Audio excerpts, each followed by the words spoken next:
Okay, I am here with Sarah K.L. Wilson, USA Today bestselling author who has written almost 100 fantasy novels and novellas with over 800,000 copies in circulation. I'm very excited to have you here. Like every time I read one of your books, I know I'm in for a dose of suffering, elation, joy, sorrow. But and you got the new one. Thank you. I did. I got the new one. I realized I didn't have this in hardcover. This is the 4-book Omnibus of Bluebeard's Secret. This was actually the first book I picked up by you. I'd heard about you for a long time. But my first question is actually about Fly with the Arrow, the first book in this series. First of all, what inspired you to write a Bluebeard retelling, and why did you go with Fae as such like capricious and devious and evil kind of beings?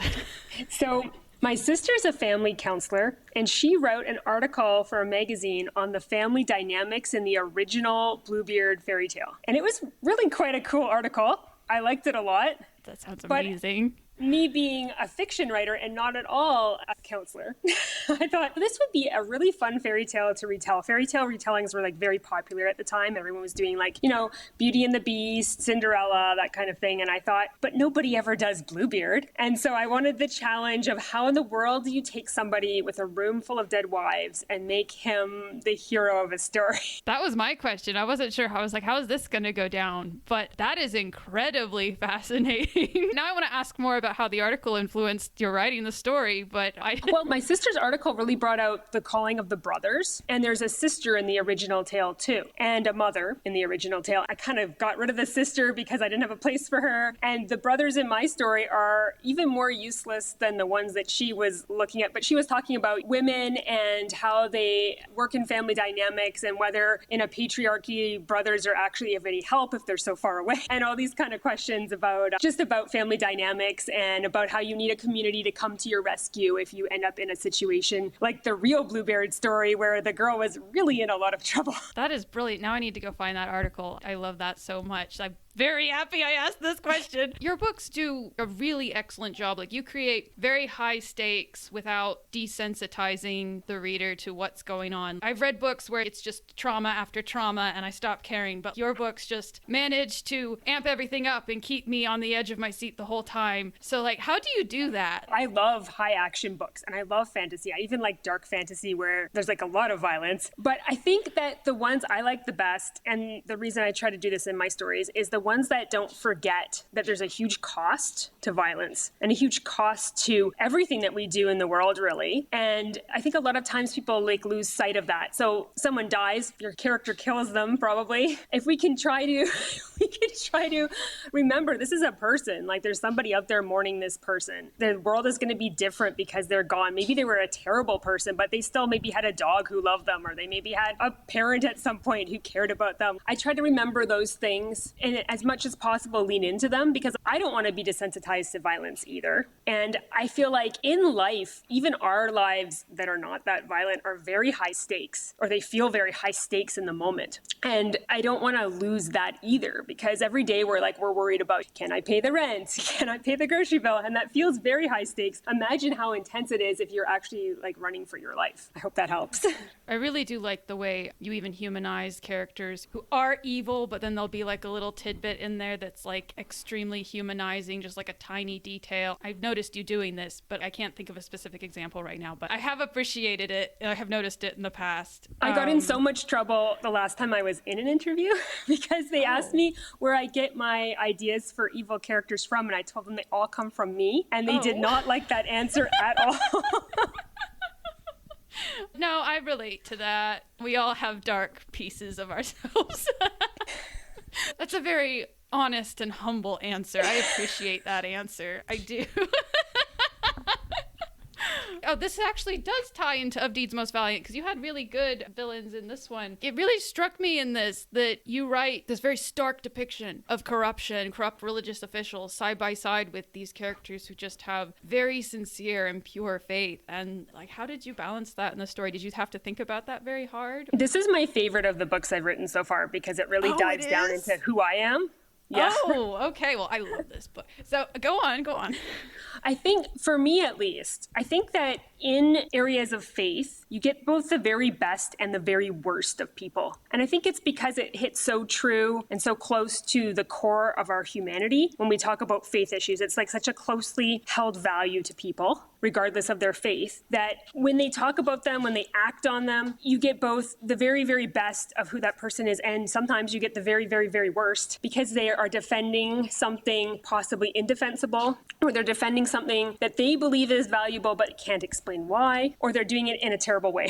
And so I've had a lot of experience with people operating out of all those different dynamics of expressing their faith. And so I wanted to show that in a fair way, because you have terrible villains who come from a faith background and amazing heroes with huge open hearts. And I thought it would be amazing as much as possible to show how those things are side by side, true all the time. Like, you have both those people operating, and sometimes they're the same person operating in both those roles all the time. And I don't know how well it went. I guess it went well for you, and I felt like it went well for me. I can't shut up about this book, so I think it was great. My followers might be tired of hearing about it, but I love this book so much. I felt so bad that I didn't get to the sequel before I went and signed a trade contract, but I do plan to write more of them. I saw it was Poison Saints book #1, and I have been clinging to that truth for a while. So I have cover art for 2 more, and I just got interrupted.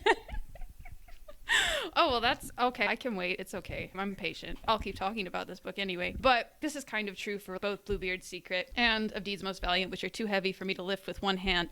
But I can't hold them both up right now. Like, I love how you write like pining and yearning, and your stories are, I would say, like low spice, almost no spice, but then it's like their hands brush, and it's like, oh my God. It's just like K-drama level intensity. So how do you do that? I love pining books. Like, they're my favorite. I just like adore Daughter of the Forest and Echo North and all the ones where like there's hardly even romance on the page and you're just dying for it the whole time. You're like, when are they going to get together?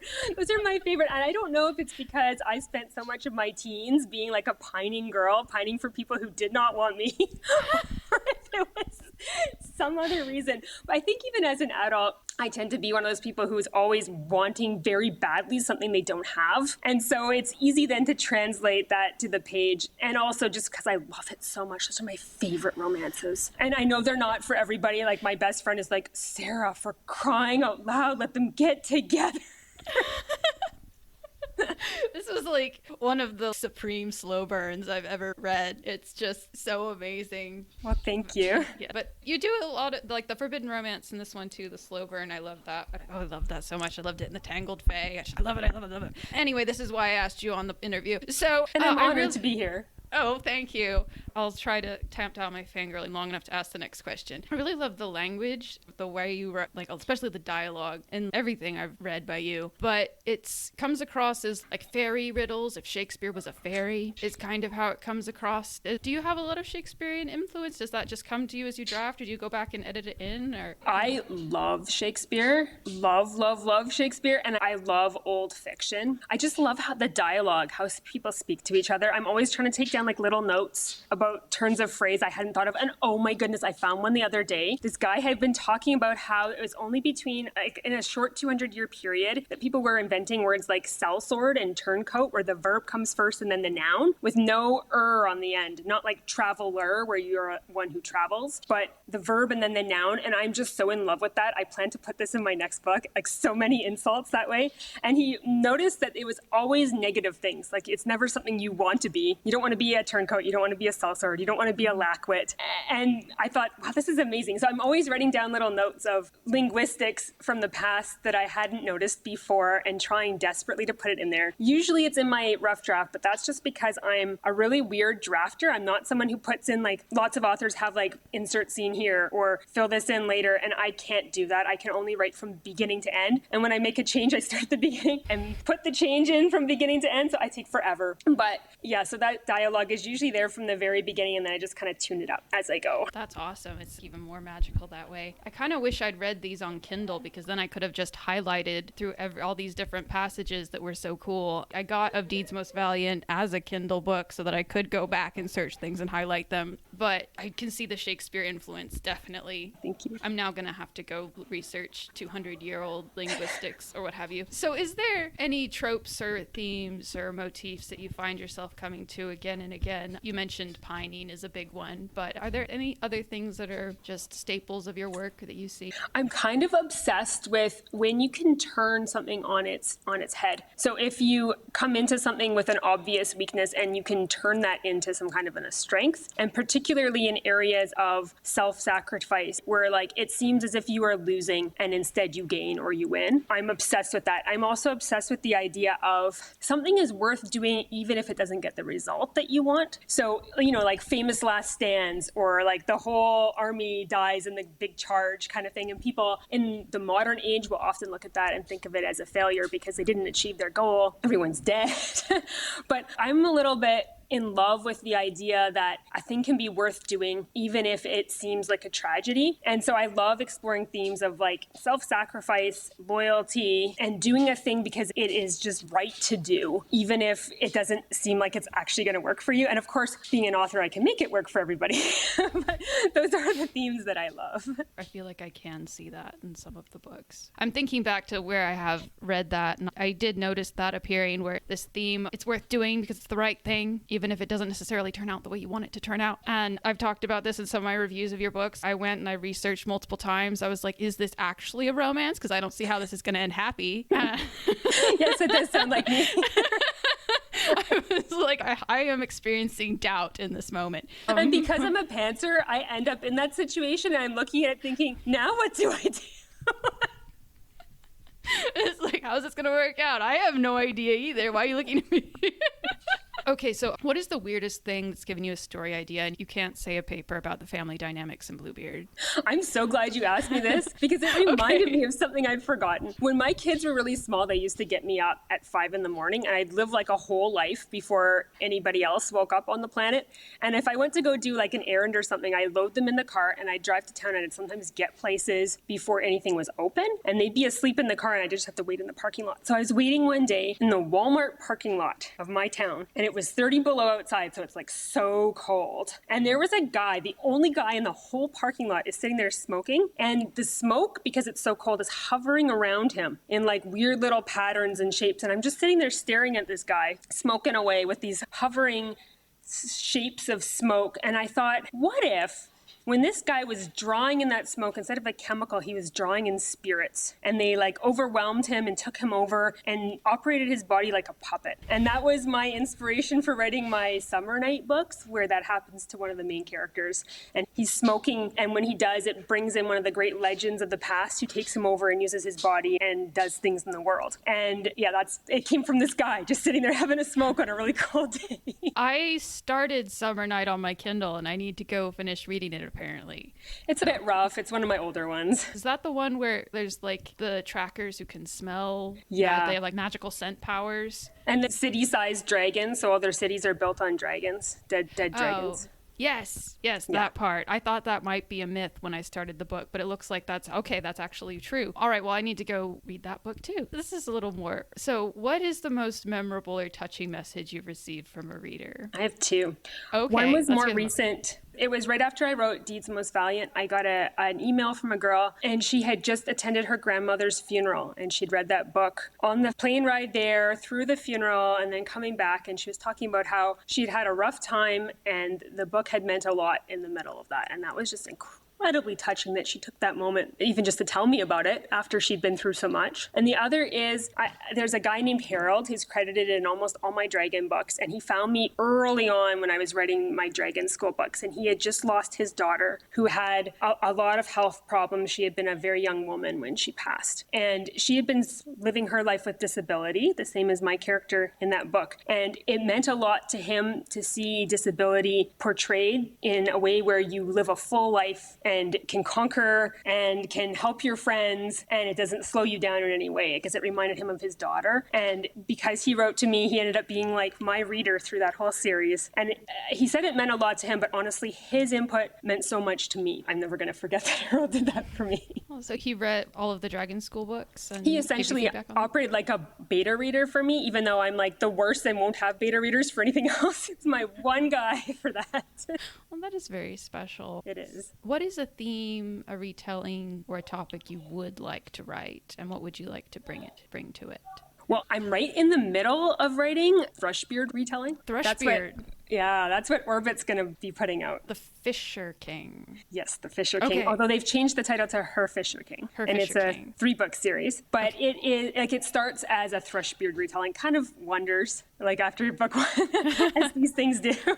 But I'm excited about that. And it's on the Fisher King myth at the same time. So it's both Thrushbeard and the Fisher King from Arthurian legend. I'm sure you're familiar.